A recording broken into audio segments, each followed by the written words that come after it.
Everything looks better in slow motion, and we're not sure why it works, but we know that directors have been slowing time down for years to awesome effect. These are the top 10 slow-mo moments of all time.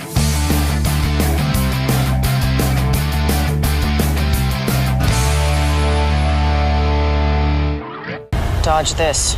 Starting us off at number 10, let's just get it out of the way. It wouldn't be a list about slow motion if we didn't mention bullet time. And while Wanted had a cool spin on it, Bad Boys abused it to cheesy Michael Bay effect, and Kill and Kill Again gave us the hilarious 1980s version, our pick goes to the one and only Matrix. When the Wachowskis set out to make time and space their bitch, they initially tried to stick to traditional approaches. They wanted to move a single camera around an actor as fast as possible, so they tried dollies, gimbals, and even joked about strapping their cinematographer to a rocket. But when none of that worked, and with quite a few broken dollies, they used the oldest trick in the book, literally. The very first moving image ever filmed was photographed by Edward Muybridge in order to settle a bet as to how many legs left the ground when a horse galloped. Muybridge set up 16 still cameras along a track and triggered them in succession, which gave us this. For the Matrix bullet time, the Wachowskis did just about the same thing, only they placed dozens and dozens of still cameras around the actors on a green screen with computer-generated precision and laser target aim. Often imitated but never duplicated, the result changed action movies for good. They said if I did slow-mo, that I would see the world in a different way. Sometimes the best excuse to slow things down is to get a character really, really high. And while Wolf of Wall Street's Quaalude Opera and Old School's Tranquilizer Meltdown are hilarious examples of the effect, what better choice of drug for our number 9 than the perfectly nicknamed slow-mo from Dredd? There are a number of 1% speed, hyper-real, drug-induced sequences in the film, and while the brutal shootout deserves an honorable mention, there's nothing quite like Lena Headey's skyscraper freefall. The filmmakers set out to create a sequence that was beautiful but disorienting, and with its oversaturated, prismatic colors, haunting ethereal soundtrack, and close-up final impact, we think that's exactly what they did. Gorgeous, but lethal.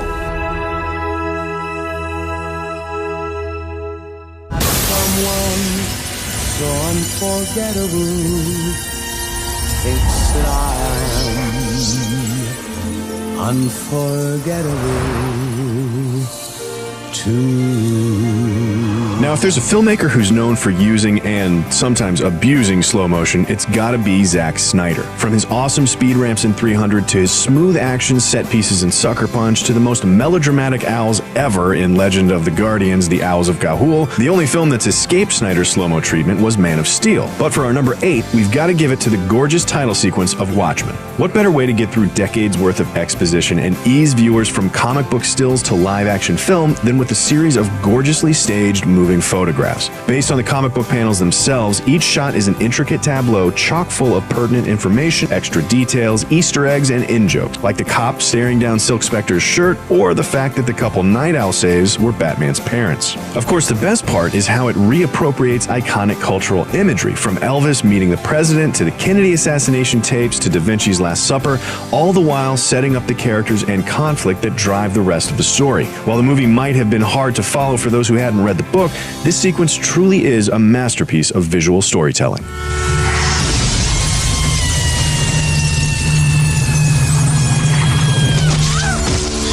Fasten your seatbelts. It's gonna be a bumpy ride.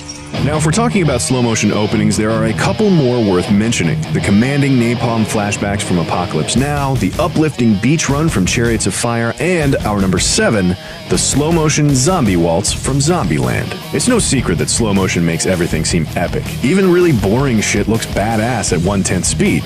But filmmakers over the years have found that the one thing that looks coolest of all is destruction.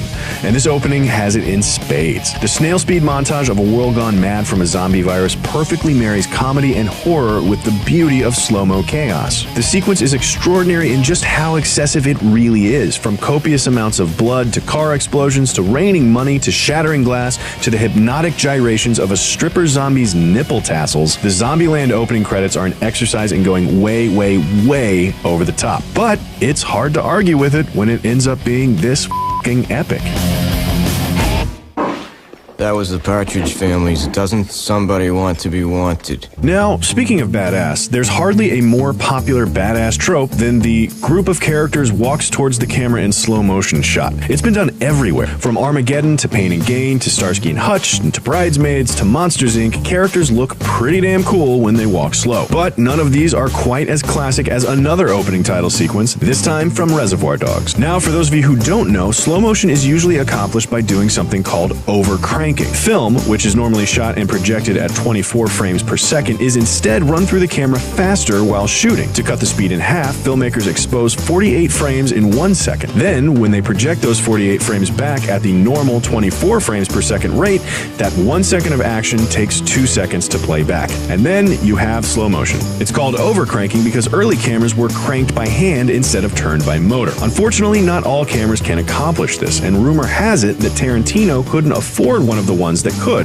so the slow motion in Reservoir Dogs is actually just accomplished by repeating every frame. Sure, it doesn't have the silky, smooth, glidey feel of other entries on this list, but there's something scrappy and cool about how Tarantino uses it that makes this slow-mo sequence one for the history books.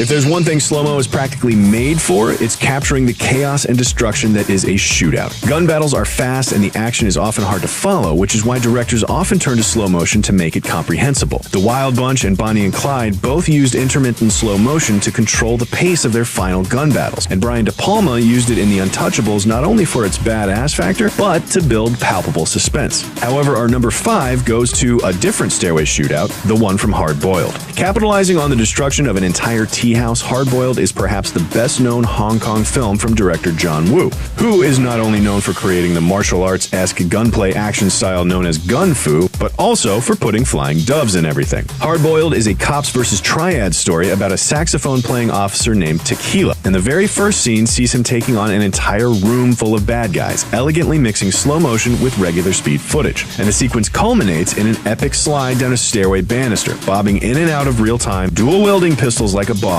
the entire way.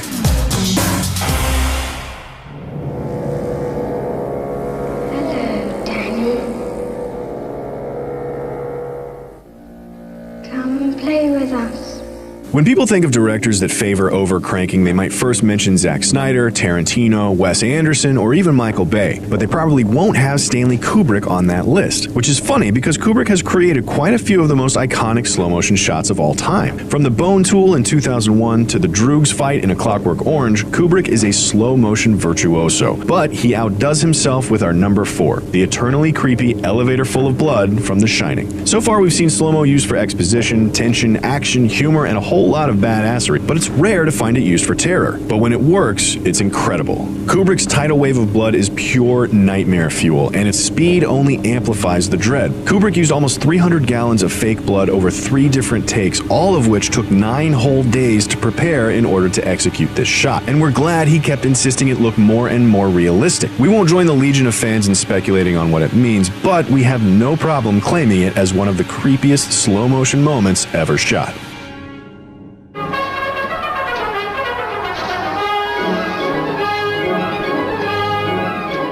Next up, we want to take a moment to honor some of the early classic slow motion before the newfangled glossy action of the 21st century. Kurosawa used sparing slow motion to chilling effect in Seven Samurai, and Vertov may have invented slow motion sports photography in Man with the Movie Camera. But our number 3 goes to the woman who perfected it with Leni Riefenstahl's Olympia.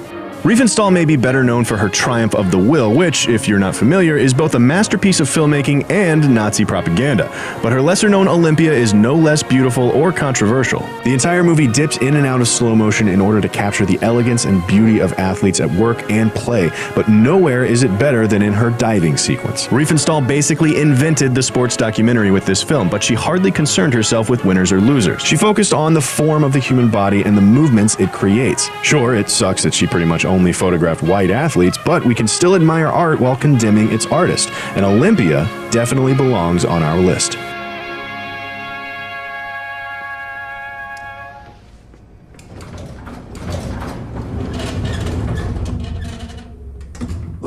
Of course, when it comes to morally charged uses of slow motion, the biggest one is always violence. No one can deny that filmmakers the world over have used slow motion to take violent acts and render them beautiful on screen by abstracting them in time and space. From Raging Bull to Sherlock Holmes to Django Unchained and beyond, graceful violence is everywhere. Whether it's glorifying or just artistic isn't our place to say, but luckily for our number 2, that doesn't really matter because it does the exact opposite. We're talking about the elevator scene from Drive. Bookending an absolutely brutal but regular speed face-stomping scene, Drive takes a turn for the ethereal when it extends 2 fleeting moments until their length matches their weight. But it also colors the violence in the starkest of contrasts, perfectly highlighting the dissonance that comes with the driver's capacity for both passionate love and utter destruction. His kiss is tender and beautiful, while his violence is ugly and cruel, and the final slow-motion shot of his looking back towards Irene is all the more heartbreaking for it.